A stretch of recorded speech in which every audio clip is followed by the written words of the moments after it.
Le gel main Valda, efficace sur 99% des microbes. Val d'Afrique vous offre Sud Nutrition. Bonjour chers auditeurs, Dr Bintou Charsek, bonjour. Bonjour Rosalie. Aujourd'hui, comme d'habitude, vous répondez aux questions de nos auditeurs. Tout à fait Rosalie, j'ai choisi quelques questions intéressantes que l'on m'a posées sur la page Facebook Sud Nutrition. La première question est celle de Batch qui dit « D'habitude, je fais du sport tous les jours, très tôt le matin, avant d'aller au travail.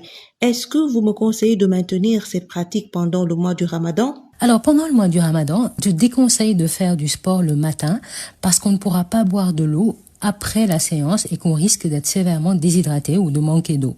Il y a 2 périodes de la journée qui se prêtent bien à la pratique du sport pendant le mois du Ramadan. La première période est à environ 1 heure avant la rupture du jeûne. Là, on conseille de faire un sport modérément intense comme de la marche pendant 30 à 45 minutes. Ensuite, on a la possibilité de boire de l'eau. La seconde période est entre la rupture du jeûne et le dîner.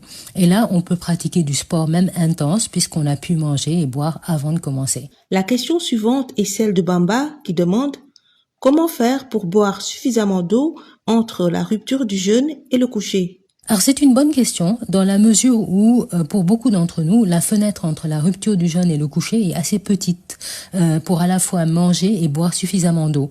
Donc je conseille de boire par demi-verre d'eau toutes les demi-heures ou toutes les 30 minutes entre la rupture du jeûne et le coucher pour totaliser au moins 1 litre d'eau.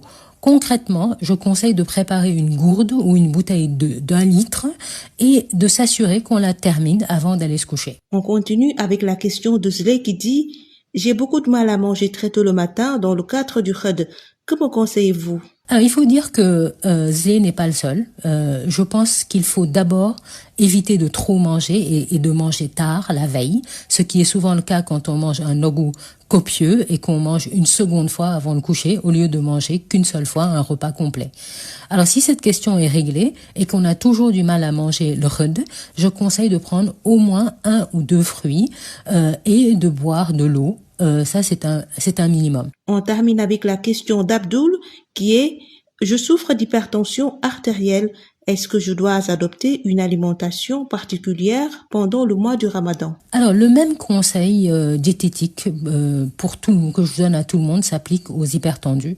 Je dirais simplement que toutes les personnes qui souffrent d'une maladie chronique, et ici il s'agit de l'hypertension artérielle, mais ça peut être le diabète, ça peut être même des troubles digestifs comme la colopathie fonctionnelle, et surtout ceux qui sont sous traitement médicamenteux, ces personnes devraient se rapprocher de leur médecin traitant avant même le début du Ramadan pour s'assurer d'abord qu'elles peuvent jeûner sans danger pour leur santé et pour voir s'il y a des ajustements à faire par rapport à leur traitement. La page Facebook ?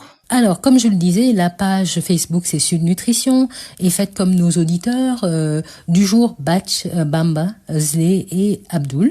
Posez-nous vos questions, suggérez-nous des thématiques à traiter sur Sud Nutrition, et sachez qu'il y a des chroniques vidéo et audio qui sont postées sur la page. Merci à Val d'Afrique et à vous, Dr Bintou Charsek. Merci Rosalie.